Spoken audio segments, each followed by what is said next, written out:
Assalamualaikum warahmatullahi wabarakatuh. Selamat pagi teman-teman SD Muhammadiyah Inovatif Batu Retno. Bagaimana kabarnya hari ini? Semoga Allah Subhanahu wa Ta'ala selalu memberikan nikmat sehat kepada kita semua. Amin. Nah, pada pagi hari ini kita masih membahas mengenai sholat jamak.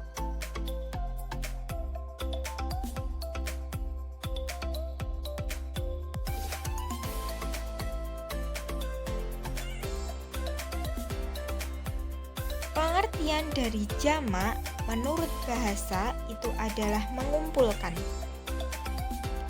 Sedangkan secara istilah, sholat jamak itu adalah melaksanakan sholat fardu dengan cara mengumpulkan dua sholat ke dalam satu waktu dengan syarat-syarat tertentu.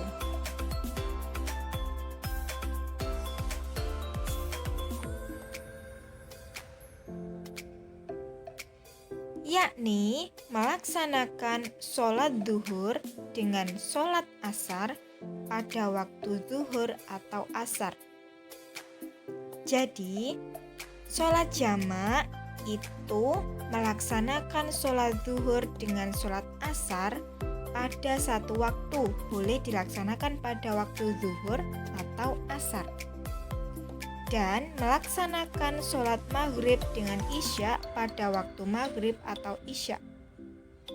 Nah, sholat yang boleh dijamak itu adalah semua sholat fardu kecuali sholat subuh.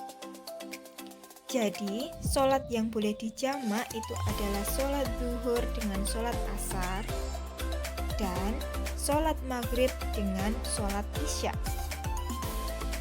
Tetapi, kalau sholat subuh itu tidak bisa dijamak.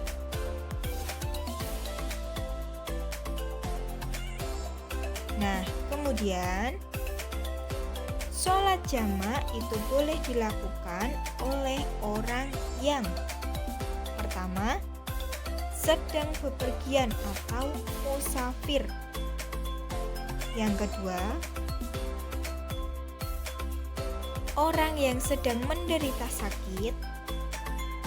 Yang ketiga, orang yang sedang tertimpa bencana, contohnya banjir atau hujan yang sangat lebat. Dan yang keempat, mempunyai kebutuhan mendesak dengan catatan tidak menjadikannya kebiasaan.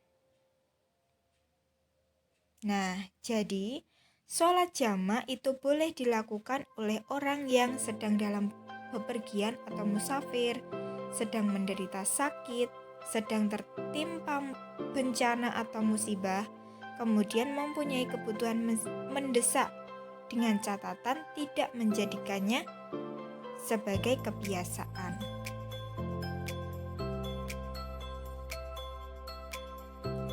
Jenis-jenis sholat jamak.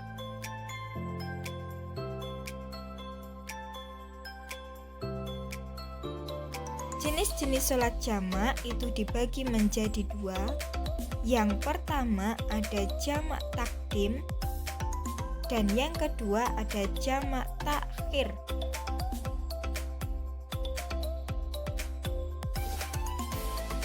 Nah, pengertian dari jamak takdim itu adalah mengumpulkan dua sholat dan dikerjakan pada waktu sholat yang pertama.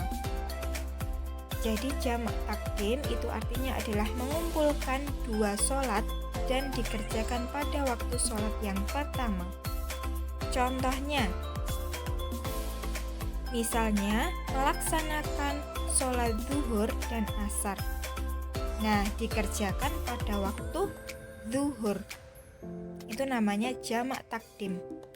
Kemudian contoh yang kedua, melaksanakan sholat maghrib dan isya dan dikerjakan pada waktu maghrib.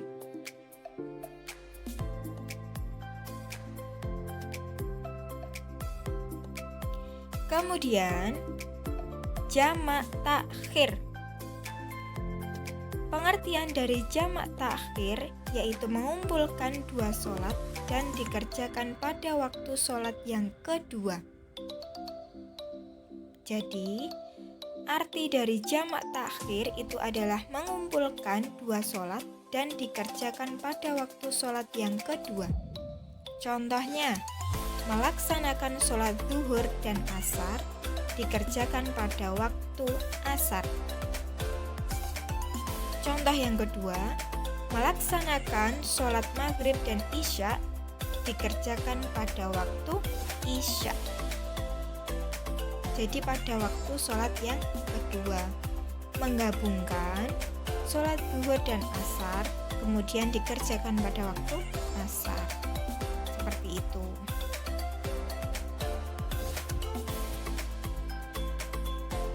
Kemudian selanjutnya,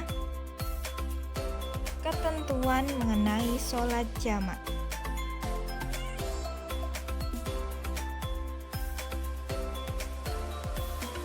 Seseorang diperbolehkan menjamak sholat dengan ketentuan-ketentuan sebagai berikut.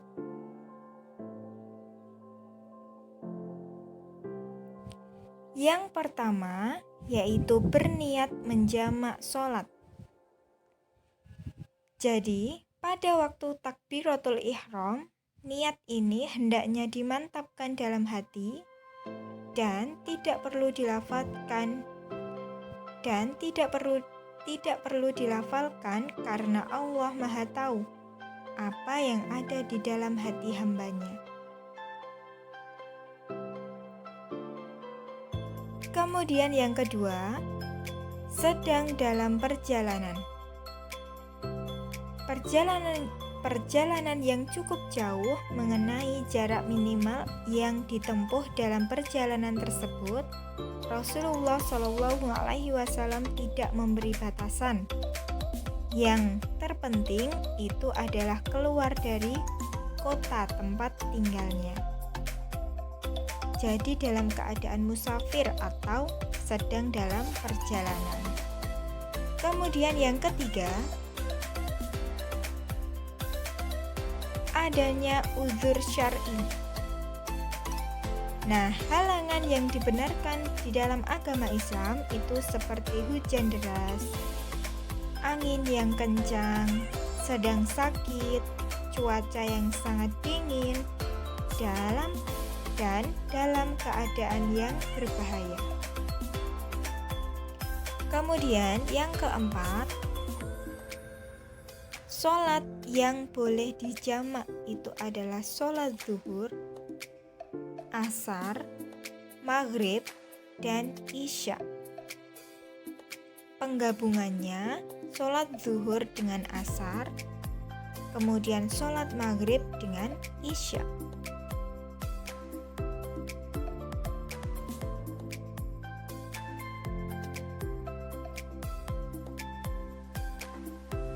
Nah, itulah tadi materi yang kita bahas pada hari ini. Untuk tugasnya, silahkan kalian catat poin-poin penting dari materi tentang sholat jamak ke dalam buku tulis Al-Islam. Kemudian, kalau sudah selesai, bisa difoto dan dikirimkan ke WA Bu Arif. Terima kasih bagi anak-anak yang sudah menyimak video pembelajaran pada hari ini. Tetap semangat untuk belajar. Jangan lupa untuk selalu menjalankan sholat tepat pada waktunya dan selalu menjaga kesehatan.